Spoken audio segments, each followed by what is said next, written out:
Good morning, everybody. Welcome into your Network 216 Daily Short presented by Underdog Fantasy. I am Tyler Johnson, your host for today at T_Johnson_TJ on Twitter. And you can follow the network itself at network underscore 216 and visit the website network216ohio.com. We have breaking news into the channel this morning. Browns quarterback Deshaun Watson has been given a 6-game suspension by Sue Robinson, and this is from NFL insider Ian Rappaport. So we finally have the news we have been waiting for. Deshaun Watson has been given a 6-game suspension. We believe this whole situation is over. There's no more guessing on what it's going to be if the NFL is going to appeal it. We're going to get all into that all here in a second.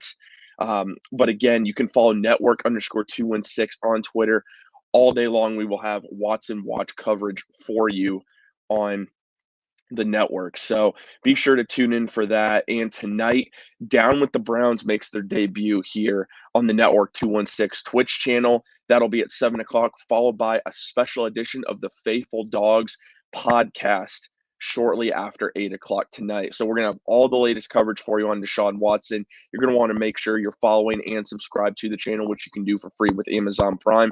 And on this video, be sure to drop a like on the video and subscribe to the channel if you're new around here. So we want to get right into it. We've been waiting a long time for this Deshaun Watson decision. And even this morning, it was reported by Mary Kay Cabot at Cleveland.com that Deshaun Watson settled 3 more of the civil cases.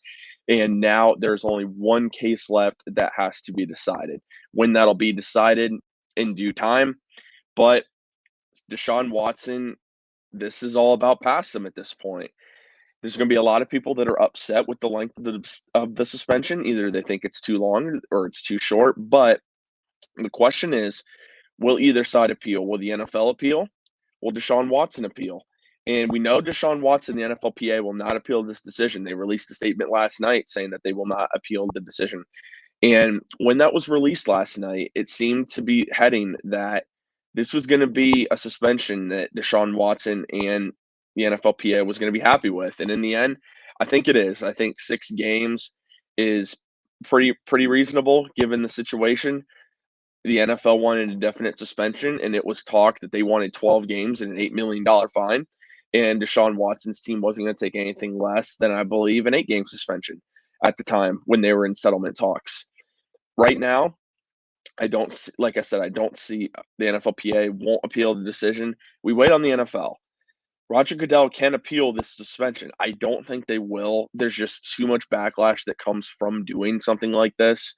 And when you have an independent investigator that the NFLPA and the NFL both agreed on, it would look really bad on Roger Goodell if he appealed this decision to himself.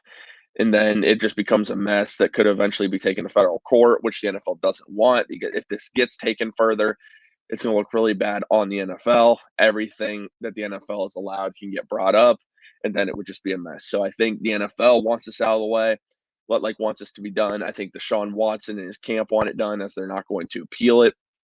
But now, what does this mean for the Cleveland Browns? What it means is that the Browns are going to go right now through the training camp, and they already have an idea on where things stand. Uh, you're going to have Deshaun Watson back by the Ravens game, and then he's going to be at home for Cincinnati on Halloween. So, I mean, Deshaun Watson is going to miss the first 6 games of the season by all counts. And is that bad? I would say it's not. I think the schedule. I think the schedule for the Browns is very reasonable. You start off at Carolina, of course. Baker Mayfield could be the Panthers starting quarterback by that time, but you have the Jets at home for the home opener. You have Pittsburgh at home for a Thursday night game. Then you're at Atlanta. You're home against the Chargers and home against the Patriots before he would return against the Baltimore Ravens. I think that's a reasonable stretch, and you can expect to go maybe 4-2 there. I think even 3-3, and that's not bad. If you can have Deshaun Watson be suspended for 6 games and go 3-3 or 4-2, I think the Browns would take that. If you can even go 5-1 somehow, I think that would be amazing. Keep in mind, here. The Chargers are coming to Cleveland, a West Coast trip to East Coast for a 1 o'clock start. I want people to keep that in mind. That's not the easiest travel for the Chargers. So, again, not saying the Browns are going to win that game, but it is possible. That Falcons game in Atlanta, I mean, we know Atlanta's probably going to be one of the teams in the NFL that is contending for the number one pick. I mean, that's just the reality of where they are. And the Patriots, after last year, what happened in New England, I think the Browns really believe they have payback coming to the Patriots. Again, that's going to be another tough game, but a game that's winnable. The Steelers game Thursday night, again, it's at home. It's a home game. So I think that's favorable for the Browns, even though the Pittsburgh Steelers have a situation at quarterback that is uncertain. You can never count them out in these situations. But that game being at home, I think, is huge for the Browns. You do have the Jets home opener. I think the Jets are going to be better than people think. I really do. Their schedule is very unfavorable, but I like the young talent that they've built there. So I wouldn't say the Jets are a walk in the park. I wouldn't. There really isn't a game on the schedule that I would say, oh yeah, we'll crush this team. I think all will be close. You do have Jacoby Brissett at quarterback, and this is why you brought in Jacoby Brissett. Jacoby Brissett can win these types of games. He can go in. He can go into Carolina, win that game. He can go into Atlanta, win that game. Those are the two true road games that he'll have to play. And then the rest are home games. So I think Jacoby Brissett can win us some games here. And I think it's important to remember, don't judge Jacoby Brissett off what happened in Miami. The Miami Dolphins had one of the worst offensive lines in the NFL. And outside of Jalen Waddle, the Dolphins really didn't have much on offense. You could say Miles Gaskins, but he was never an elite running back. I mean, that was more of a running back by committee in Miami. Mike Gesicki was pretty good, but outside of like those couple guys, the offensive line wasn't great. They decided to revamp it once Brissett was gone, and Tua was going to be the starter there.